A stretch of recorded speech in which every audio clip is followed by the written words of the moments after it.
দেখো কেমন ভালোবেসেছে আমার ছোট হুজুরকে বলাম, আপনার ছোট হুজুরকে বলাম। জোরে হবে না? দেখো কেমন ভালোবেসেছে আমার ছোট হুজুরকে বলাম, আপনার ছোট হুজুরকে বলাম। একদিন মসজিদে বসে বসে হুজুর ইবাদত করেন, আল্লাহর নবী এসে হাজিরা দিলেন।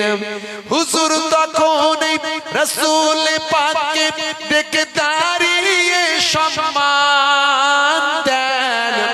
দেখো কেমন ভালোবেসেছেন আমার ছোট হুজুরকে বলাম, আপনার ছোট হুজুরকে বলাম। জোরে হবে না? আর জোরে হবে না? একটি ছিল মাছ হুজুরের পুকুরে, যখনই উঠতো জালে হুজুর ছাড়িয়া দিতেন। একটি ছিল মাছ হুজুরের পুকুরে, যখনই উঠতো জালে হুজুর ছাড়িয়া দিতেন। হুজুর ওই ইন্তেকালে শোকে মাছ মারা যায় গো। দেখো কেমন ভালোবেসেছেন আমার ছোট হুজুরকে বলাম, আপনার ছোট হুজুরকে বলাম। জোরে হবে না? জোরে হবে না? একদিন মুথাডাঙ্গার ওই বাজারে হুজুর চাল কিনিলে। অনেক বড় সংসার বাবজি, 17টা মেয়ে 21টা ছেলে, তার আবার নাতি পোতা, আবার মেহমান জন, মোটামুটি কতজন বুঝতে পারছেন? তো মাঝে মাঝে যখন বাঁকুড়া মেদিনীপুরের দিকে যেতেন, আমাদের ওই দিকে আমার হরিণখোলা দরবার শরীফের পাশাপাশি কিছুটা গেলে একটা জায়গা আছে মুথাডাঙ্গা, ওই বাজারে হুজুর চাল কিনতেন। একদিন মুথাডাঙ্গার ওই বাজারে হুজুর চাল কিনিলেন।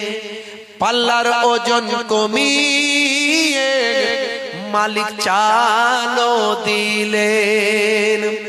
একদিন মুথাডাঙ্গার ওই বাজারে হুজুর চাল কিনিলেন। পাল্লার ওজন কমিয়ে মালিক চালও দিলেন। হুজুরের ওই নারাজিতে দেখো টাকা কাগজ হয় গো। দেখো কেমন ভালোবেসেছেন আমার ছোট হুজুরকে বলাম, আপনার ছোট হুজুরকে বলাম। আল্লাহুম্মা সাল্লি আলা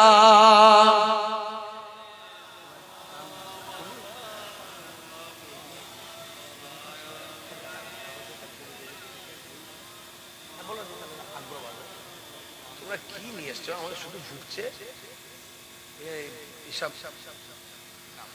ভাইরা আমার। আর রাত করবো না, অনেক রাত হয়ে গেছে। আজকে একটু অন্য মেজাজে ওয়াজ করে ফেলেছি, শুধু ওলিয়া উলিয়াদের কথাই একটু বলে ফেলেছি, আর নানাদের কথাই বলে ফেলেছি। ভাবছি যারা আল্লাহর ওলি বান্দা হয় তাদের আল্লাহ অনেক ক্ষমতা দিয়ে থাকেন। আপনি আল্লাহর হয়ে যান না, দেখবেন আল্লাহ আপনার জবানের দোয়া কবুল করবেন। এটা পরীক্ষিত। আপনারা জানেন না, আমি গুনাহগার। কাবা শরীফের ধারে গিয়ে দোয়া চেয়েছিলাম এবারে। এটা বলতে আমার কোনো দ্বিধা নাই, যাতে আপনারাও দোয়া চান, চেষ্টা করবেন, কোনো বড়াই করার জন্য নয়। নাউজুবিল্লাহ। কাবা শরীফের দেওয়ালে একটা পাথর আছে, পাথরটার নাম হলো, আসলে ছিল হাজারে আবিয়াজ, মানে সাদা পাথর।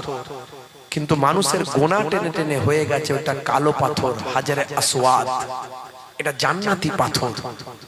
আদম নবী বিশেষত দুটো জিনিস বিশেষ করে নিয়ে এসেছিলেন, আর অনেক কিছু নিয়ে এসেছিলেন, তবে দুটো জিনিসকে বেশি গুরুত্ব মানুষ জানে। একটা হলো হাজারে আসওয়াদ, যেটা কাবা ঘরের দেওয়ালে লাগানো আছে, যেই পাথরে একবার চুম্বন দিলে আপনার জীবনের গোনা কাবা শরীফের পাথর ওই হাজারে আসওয়াদ টেনে নেয়। ভাই আমার, এই পাথর যেটা হলো জান্নাতি পাথর, সবচেয়ে বড় কথা জান্নাত থেকে আনা।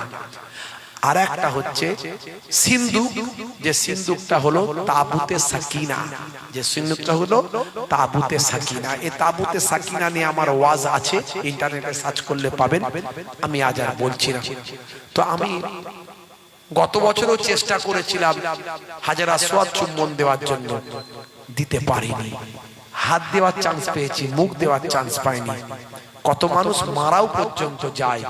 বিশাল বিশাল চেহারার লোকজন এমন ভাবে সেখানে, ভাই আমার, তারা এত এগিয়ে যাচ্ছে, যেখানে লক্ষ লক্ষ মানুষ, তার মধ্যে আপনি সেখানে, ভাই আমার, বিশাল চেহারার মানুষরা সেখানে গিয়ে তারা আগে সুযোগ পায়।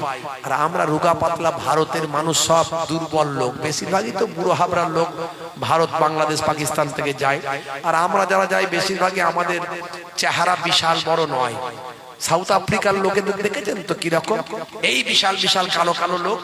হ্যাঁ, সাউথ আফ্রিকা, ইন্দোনেশিয়া, আপনার কি বলে ইজিপ্ট, মিশর, অধিকারের লোকের বিরাট চেহারা। তো কাবা শরীফের কাছে দোয়া চাইলে দোয়া কবুল হয়। দোয়া যে কবুল হয় সেটা আমি একদম কারেন্টের মতো পেলাম। আমি একদিন শুধু গিয়ে দোয়া করলাম, শুধু সেদিনে কোনো চান্স নিইনি, জানি চান্স পাবো না যখন শুধু চেষ্টা করে কি করব। তো দোয়াটাই চাই, জানি কাবা শরীফের সামনে দোয়া চাইলে কবুল হবে, রাসূলের রওজায় দোয়া চাইলে কবুল হবে। তো দোয়া চাইলাম। পরের দিনে আবার উমরা করার জন্য আয়েশা মসজিদ থেকে নিয়ত করে ইহরাম পরে আবার গেলাম। গিয়ে বলি আজকে তওয়াফটা করে নিয়ে একদম পাক্কা একদম আর একবার চেষ্টা করব, দেখি দোয়া কবুল হয়েছে কিনা। আল্লাহর কি শান, এটা বলতে আমার কোনো আপত্তি নাই। আল্লাহ আপনাদেরকেও কবুল করেন। আমি চেষ্টা করছি, আমাকে কে ঠেলে নিয়ে যাচ্ছে, ঠেলে নিয়ে গিয়ে গার্ড দিয়ে যেন মনে হচ্ছে আমাকে বলছে তুমি চুম্বন করো ইচ্ছা মতো।